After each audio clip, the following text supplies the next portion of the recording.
This is everything you need to know about Magic the Gathering Foundation, specifically the archetypes, as this is a draft guide.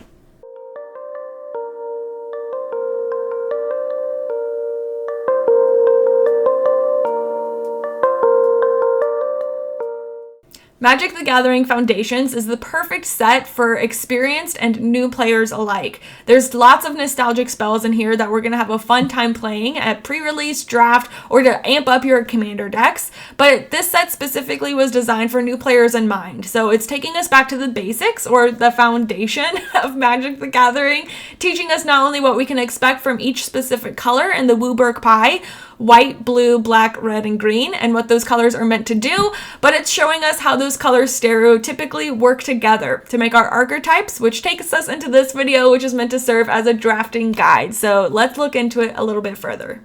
Something we all love about Magic the Gathering is the rich and diverse lore that accompanies us in story with this game that we love.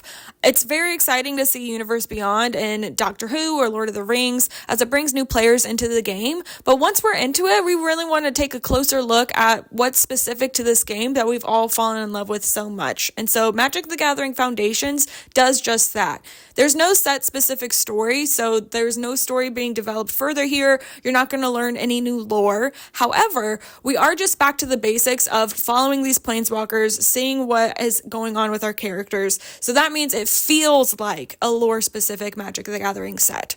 That being said, the archetypes are something we want to take a close look at for our gameplay strategies. Generally, each set will have its own specific generated strategy, chasing after these colors in a new way, but Foundations takes us back to the basics. So we're really going to focus on seeing stereotypically what each color and color pairing is designed to do, which means white, black, life gain, life drain, red, green, big stompy creatures. So let's take a closer look. Let's get on into it. White, blue, flying. Evasive creatures are essential and limited as they spice up your battlefield. Flying is a keyword that makes Empyrean Eagle and Healer's Hawk both evasive creatures. Other keywords would include things like haste, vigilance, etc., but here, white-blue, we're really focusing on those flyers. Flyers are an easy way to get damage past your opponent's creatures, so focus on an aggressive creature that can close out the game. If your pulls are lucky, you might even get a fun card with card draw and +1/+1 counter combos with things like Exemplar of Light and Cliquian Sky Mage. Blue-black graveyard. Just because something has gone to the graveyard doesn't mean it's gone for good. Sometimes dead is better when you're playing blue-black. You can even utilize cards you discarded with creatures like Dreadwing Scavenger or Soul Shackled Zombie. You might even buff up your battlefield by doing so with cards like High Society Hunter. Lastly, keep a lookout for cards with the mechanic threshold as it rewards you once you hit a certain count in the graveyard. And remember, confidence is key. Even though you're losing things, ideally this is a fast gameplay strategy where you're utilizing not only your battlefield, library, but graveyard as well. Black, Raid, Red. Several cards in this color pair have the Raid ability word, which cares about if you've attacked this turn. This is one of the most aggressive decks and Foundations, so keep an eye out for cards that can clear a path forward like Gorehorn Raider. You won't be able to be aggressive without keeping combat tricks up and running, so play a fast game. Hopefully you'll have some fun rares here, such as Alacia, who will reward you with your quick combat tricks. Red-green power. Harness unlimited power with this aggressive color combo. Don't forget the little guy, as some cards might not have that much power, but they'll be able to buff up another creature or make you a large token, such as Dragon Trainer. This archetype wants creatures with power 4 or greater, so you may have a slower start on the battlefield, but your big stompy creatures will be impossible to get around middle and late game. Trample and Haste will be your best friend here. Cards like Electro Duplicate may just be the game-win play, so fingers crossed on those pulls. Green-white +1/+1 counters. Just because a creature is small doesn't mean it'll stay that way. Anything can become a massive threat as green-white builds up its creatures with counters. Low-power creatures with useful abilities, such as Trample on Beastkin Ranger, can hit a hard hit with a stack of counters on them. Even creatures that look tiny at first, like this 0/0 Mossborn Hydra, will become massive as you double its +1/+1 counters every time you play a land.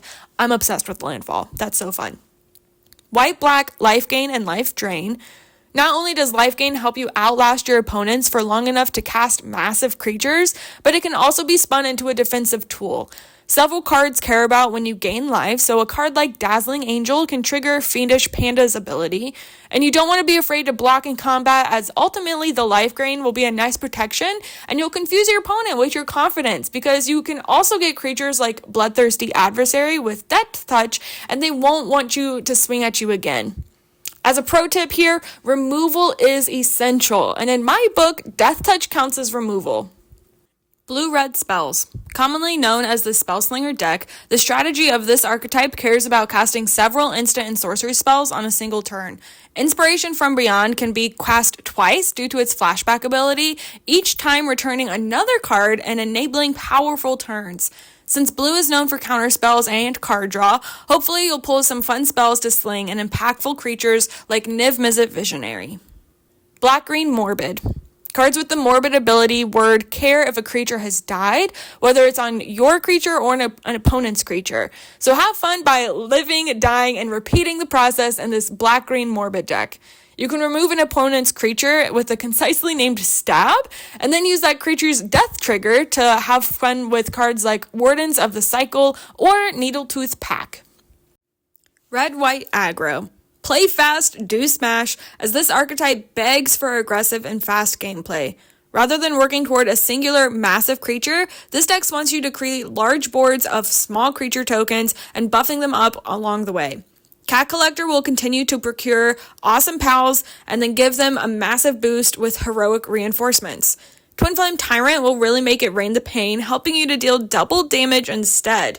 But of course, not being able to lose the game and your opponent's not being able to win the game with a card like Herald of Eternal Dawn just might be the stall that you need in order to pull off a huge win. Green-blue ramp. What's better than card draw and ramping into the mana you need? Nothing! This color combo is essential in making sure that you have everything you need for a successful board state. Combine Tatiova, Benthic Druid, and Grow from the Ashes for a card-drawing, land-ramping, game-winning deck. Lanefall creatures will be your best friend and might just reward you further with new fun things like counterspells on Refute, not only doing the blue thing and countering a target spell, but you'll get some fun card draw as well. Again, there's nothing better than a synergistic blue-green combo deck. So, you've opened all your packs, and now what? I suggest for our first deck building strategy is dividing all of your cards out into Wooburg order, so separating by the colors and putting lands and tokens off to the side. Next, I would identify the Wooburg pile that you have the most cards of, dividing that by creatures and your spells. Repeat this process for each color, but we want to make sure we focus our time on the cards that we have the most of, as that is likely where we're going to be able to build our deck from. Quickly glance over the creatures to see what keywords they may have, and remember what we talked about with evasive creatures. Spending time with them is awesome, as that's going to be a huge gameplay strategy, as well as the card-specific thing that your creatures or spells may have.